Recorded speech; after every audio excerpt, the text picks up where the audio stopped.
Now, one obvious use case of Jira Service Management is definitely service desk. Companies, organizations can use Jira Service Management for setting up their support desk. If they want their customers to raise requests for them, then definitely Jira Service Management is awesome, because number one, you can actually have Jira Service Management for free on cloud. Of course, there are some limitations in terms of number of users, or I should say number of agents, but you can actually get started with free. Number two, you can actually create a project yourself using a variety of templates, which I have, by the way, covered in most of my Jira Service Management, Jira Service Desk video playlist. So you can find those videos and learn more about those templates. And Jira Service Management is an application. It is a product from Atlassian that is now widely used in the industry. So if you are wondering whether Jira Service Management based project is going to be sufficient for your needs, then you should be assured that yes, it would be. Now, today I wanted to talk about one really different use case, which is not really a support desk, but in a way it is a support desk. Now, it has been, I think, 8-9 months, or maybe a bit more than that. So earlier this year, what I did, one great thing which I did was I set up my own service desk. Now, I don't really have any product yet. I don't really have any service yet, but I do have my YouTube videos. Now, a lot of people, when they watch my YouTube videos, they want to know more. They, of course, add comments on those YouTube videos. And by the way, apart from my YouTube videos, I also have my blog, ravisagar.in, where I basically organize my videos. I, of course, write articles, and I also spend a lot of time on the community, Atlassian community, where I help others. I try to, of course, do it regularly so that I can also learn. Now, I do get a lot of inquiries from people, and these users or anyone who is watching my video, they may need more help. They may need further support, and because I make these videos with the intention to, of course, share whatever little I know, but I really want to help those people. Now, one not so nice thing about YouTube comment feature is that it is a bit difficult to first of all keep track of those comments. Of course, when someone comments on the video, you will see the video comment somewhere. You will probably get a notification, or some kind of an email, but you may not always have the time to reply to that particular comment. And when you receive those comments, YouTube will remove the formatting. For example, a lot of people reach out to me with asking for help for the scripts. Now, when you have to send the scripts, you cannot really do that using the comments feature in YouTube. And that is why I set up my own Jira Service Management project earlier this year, so that people can reach out to me if they need a bit more than 2 minutes of my time, so that I can organize their requests, and I may not respond to them quickly or in a couple of days, but I will definitely get back to them whenever I can, because of course I'm basically trying to do it in my free time. So this is something that I thought I'll probably share with you, that in case you have your own audience, maybe you have your own YouTube channel, or maybe you do get a lot of inquiries from people, but it is not exactly support. You're not really helping those people, or basically I should say you're not really doing this support as part of your service, or maybe you're just trying to do it because you want to organize and channelize your request. So do give Jira Service Management a try. It is an absolutely simple thing to do. One great thing about Jira Service Management based project is that in Jira Service Management there is a concept of channel. Now people can reach out to you, especially customers. I'll talk about customers.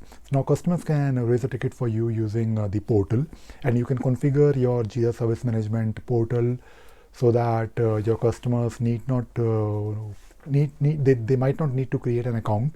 They can simply raise a request for you, and they can do it using the portal, or they can also do it using the embedded form, or it's not really a form but like a floating chat kind of a thing. So it is a form which you can embed on your website. So it is basically like a floating text somewhere that will appear on the website. For example, if you go to my website ravisagar.in, you will find like a button on bottom right corner, contact me, and when you do that, it will open a small pop-up window, and it will let you create a request for me. And of course, you can go to my portal as well to basically fill up the same form. Now these are of course two obvious ways of doing it, but you can also configure and set up your email address, for example, so that someone who is trying to reach out to you for some help regarding your videos or any content that you make online, so they can actually send you an email, and a ticket will be raised in your portal.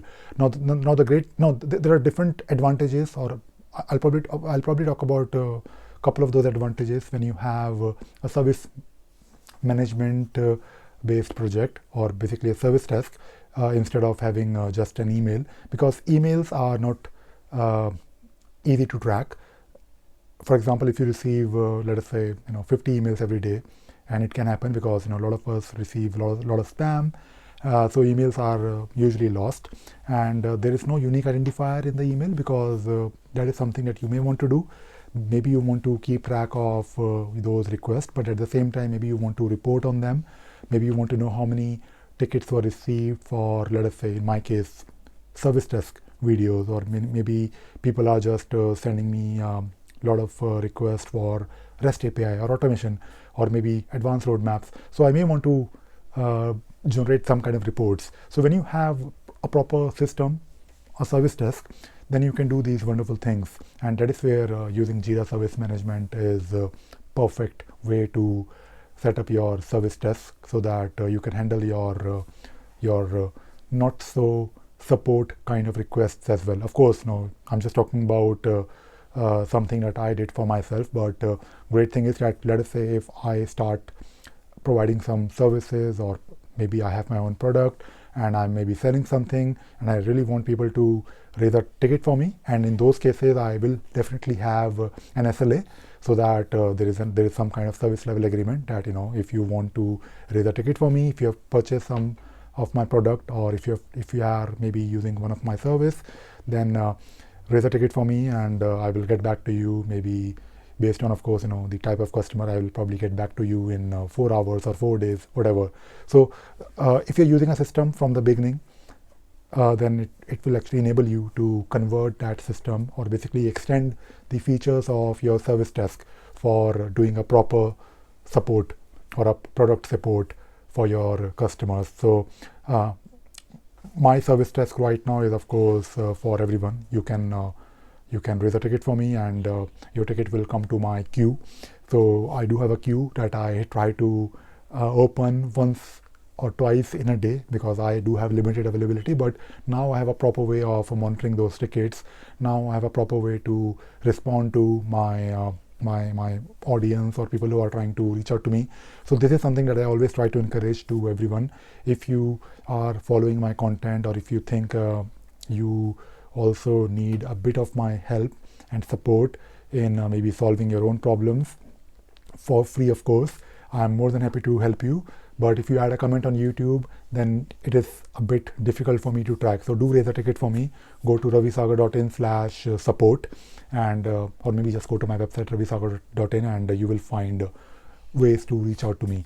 And if you follow my channel, and if you think I'm doing good work, then feel free to subscribe to my YouTube channel. I don't really say this quite a lot, but I think if you subscribe to my channel, then it will also give me a good motivation to also keep making these daily videos.